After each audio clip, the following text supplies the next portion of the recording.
Well, Yahoo takes on Facebook over patents, and we got Amir Efrati joining us now from San Francisco, where he's at the Bureau of the Journal, to tell us about this. Patent fights are nothing new, but it is kind of somewhat unusual, is it not, for Yahoo to actually take a tough position? Absolutely. Yahoo has not really traditionally been very aggressive in enforcing patents. I think it has about 1,000 patents related to all kinds of web technology. And a few months ago, we started hearing about this a couple months ago. Yahoo started talking to Facebook about how it believes that it's infringing on some of its patents, and these patents are very broad.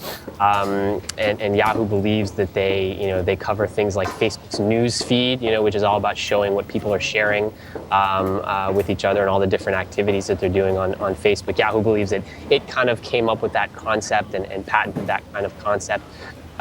Yahoo also has advertising technology-related patents that it believes that Facebook is infringing, and it has in the past, in 2004, before Google went public, it used those patents to get a settlement out of Google. This is really, really interesting, in part because these two companies, they're definitely competitors, and Facebook has really stolen a lot of thunder from Yahoo directly. In taking away the attention of its users and becoming an advertising powerhouse in and of itself. What's interesting is in the past few months in particular, Yahoo has really tried to leverage Facebook in a positive way, meaning that it has all these like buttons and share buttons all over the Yahoo websites. Yahoo has very popular sports and entertainment and news websites, and it's trying to get the readers of those sites to share information about those articles back on Facebook and really try to get more traffic that way. And that's actually been working out pretty well. So it's interesting to see this kind of relationship turn sour now.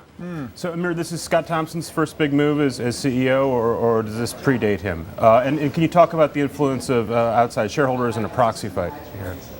Well, I think that we could guess and speculate about Scott Thompson's motivations here. Obviously, he took over in January, and this does, the buck does stop with him. So this is a Scott Thompson decision. But this sort of conflict, if you will, does predate him. I think he just gave the green light to go ahead with this lawsuit. This is not exactly his biggest move. Yahoo had a big deal kind of in the works with its Asian partners. They wanted to perhaps sell off a big chunk of Alibaba that they own back to Alibaba. That was a bigger move by Scott Thompson to sort of stop that deal.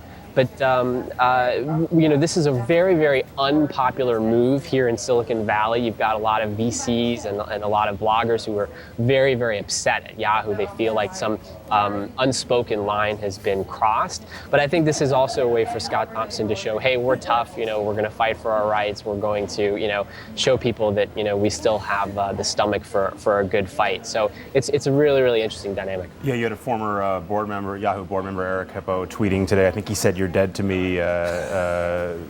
Fred Wilson, prominent venture capitalist, talk to the hand, said the same thing. But we should say this is not unpopular on Wall Street today, this morning at an investor conference. What about the shareholders? Well, let me tell you about what happened on the East Coast today. AOL CEO Tim Armstrong was asked about patents. He said, "Well, we've got a great stock of patents too. We have 700 or 800 of them. They're really valuable. We haven't tested them before, and we're going to make use of them." Well, the shareholders, obviously, or the investors like that for 2 cents worth anyway, 0.14%. So Yahoo stock up a little bit today. There you go. But I mean, Amir, the shareholders have every right to be disappointed if Yahoo doesn't do this, don't they?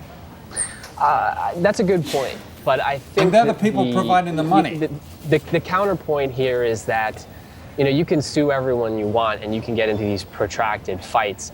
Scott Thompson's job is to turn around Yahoo's core business. So this is really kind of a little bit, outside of that. This is not going to solve Yahoo's long-term problems. He's got a lot more things to worry about than enforcing patents. That's only going to get you so much. It's not going to be like a constant revenue generator that you're going to be able to go back to. So maybe it could get you a short-term bump with investors, but that's not really his job.